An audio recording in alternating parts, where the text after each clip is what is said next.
Hello everybody, we're getting ready to do 2.6 part 2 of pre-calculus math today classwork. Email me here if you have any questions.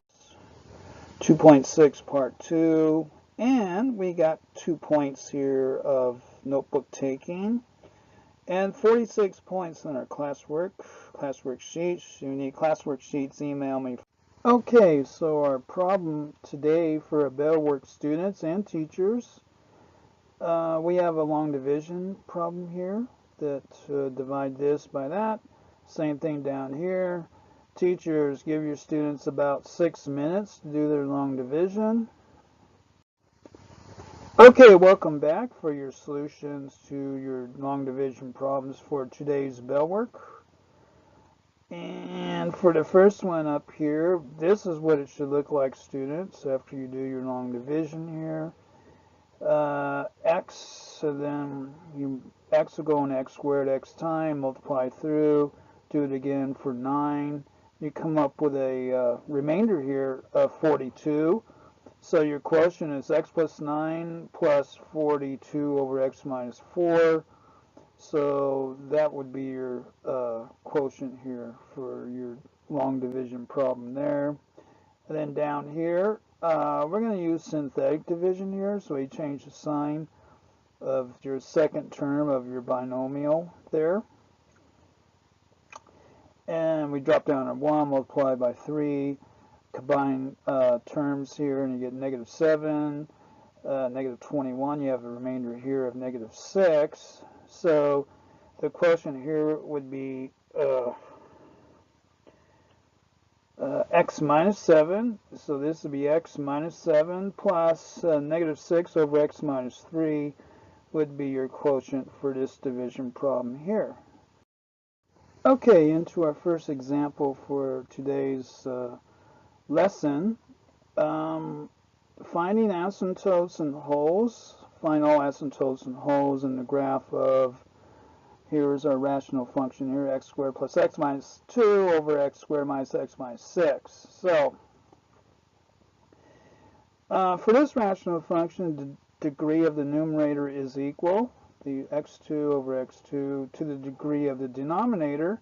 The leading coefficients of the numerator and denominator are both 1, so the graph has the line y equals 1 as your horizontal asymptote. To find any vertical asymptotes, first factor the numerator and denominator as follows. So we break these down into these two binomials, factor out our common terms there, and we end up with x minus 1, x minus 3, x cannot equal negative 2 for over here. So we factored it down. By setting the denominator x minus 3 of the simplified function equal to 0, you can determine that the graph has the line x equals 3 as a vertical asymptote. So here's your vertical asymptote there. To find any holes in the graph, note that the function is undivided at x equals negative 2 and x equals 3. So because x equals negative 2 is not a vertical asymptote of the function, there is a hole in at that point in the graph. So x equals negative 2. To find the y-coordinate of the hole, substitute x equals negative 2 into the simplified form of the function.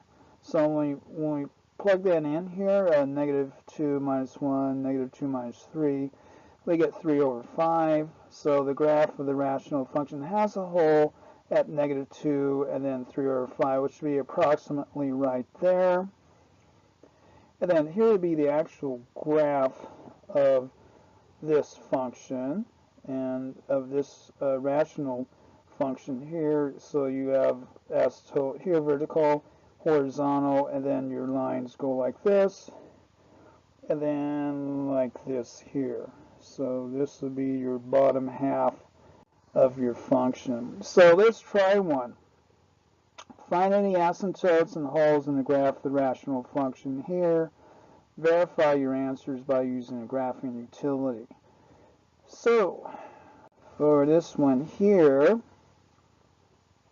break these down into factors, x plus 5, x minus 5, and then down here factor out x, and then we have x plus 5.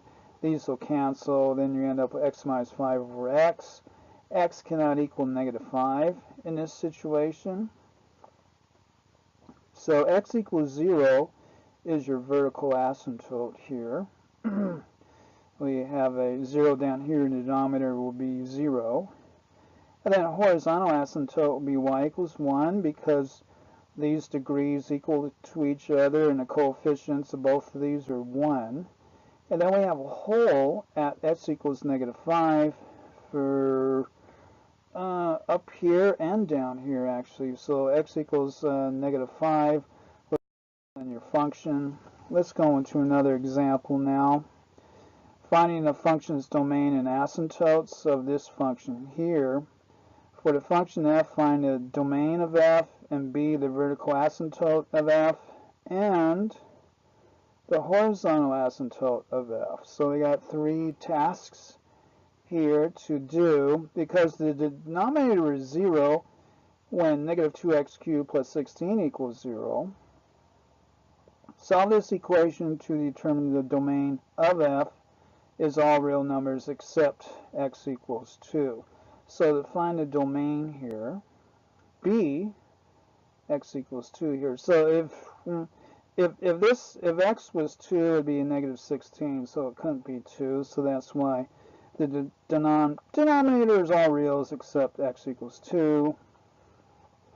And then b, the vertical asymptote, because the denominator of f has a 0 at x equals 2, and 2 is not a 0 of the numerator. It's not a 0 of the numerator. The graph of f has a vertical asymptote at x equals 2. So it has a vertical asymptote equals 2. Here's our function here we're dealing with. C, because the degrees of numerator and denominator are the same, and the leading coefficient of the numerator is 3, and the leading coefficient of the denominator is negative 2. The horizontal asymptote of f is y equals negative 3 over 2. So that would be your horizontal asymptote. Okay, let's try one out. Find domain of function. B, decide whether the function is continuous. C, identify any horizontal vertical asymptotes. Verify your answer both graphically by using a grapher and numerically by creating a table. So here's a rational function. So when we factor this down, domain will be all reals because whatever you put here, it's not going to make your denominator 0, so your domain will be all reals. And then B, it is continuous here. There are no holes here that would make it, none of these functions will provide a hole with it. Vertical asymptote is none. We have no vertical asymptotes here because we can't find x squared that will equal negative 1. That's real. And then your horizontal asymptote will be 3. Your degrees here are the same. And then your coefficients will be 3 over 1, which would be y equals 3. Will be a horizontal asymptote for that one. So let's do an application of these concepts here. There are many examples of asymptotic behavior in real life. For instance, example 5 shows how a vertical asymptote can be used to analyze costs of removing pollutants. Okay, let's get into our smokestack problem here today. Cost-benefit model. A utility company burns coal to generate electricity. The cost C in dollars of removing P% of smokestack pollutants is given by this function here. For 0 being less than or equal to P, P less than 100. Use a graphing utility, graph this function, and then here is your graph of this function. And so you are a member of state legislature is considering a law that would require utility companies to remove 90% of the pollutants from their smokestack emissions. The current law requires 85%. How much additional costs would the utility company incur as a result of the new law? So the new law wants you to remove 90%. And then our cost here is 85, and the graph kind of tells the story there at 90%. So the graph of this function is shown. Here's the graph. Note that the graph has a vertical asymptote at p equals 100. Here's your limit here, 100% of removal of pollutants. That'd be your vertical asymptote. Up here, 100 minus 100, so that'd be your vertical asymptote.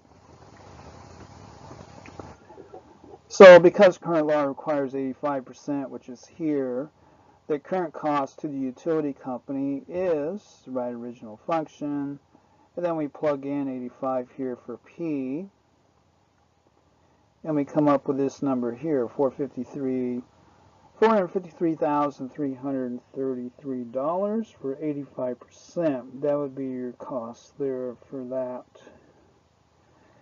So that would be your cost by using that function. If the new law increases the percentage to 90%, the cost will be, well, we plug in 90 here, be up here, whatever that is. It'll be 720. When you crank this out, you get $720,000 if you wanted 90% removal of pollutants. So the new law required utility companies to spend an additional 720 minus 453 would be 266. So to subtract 85% removable costs from the 90% removal costs. So they go to 90, it'll cost you an extra 266, 667. So let's try one now. Cost C, removing P% of industrial and municipal pollutants discharged into river. Here's your function there for that river pollutant function. Find the costs of 10, 40, and 75% of the pollutants. So to find 10, we plug in 10, and you come out with 28.3. These are in thousands, I'm sure. In millions? No, it's in millions of dollars, so it'll be in millions here. 255, yeah. And then for 40, it'd be 170, and then for 75, it would come out to 765 million for that, using this function here. And then using a graphing utility to graph the cost function, this would be your cost function here for removal of pollutants. Then see, the function is undefined at p equals 100%. So according to this model, is it possible to remove 100%? And it's not possible. It's according to the function, it's not possible. So that is your lesson for today in pre-calculus math. Questions, new materials, email me here. Thank you very much.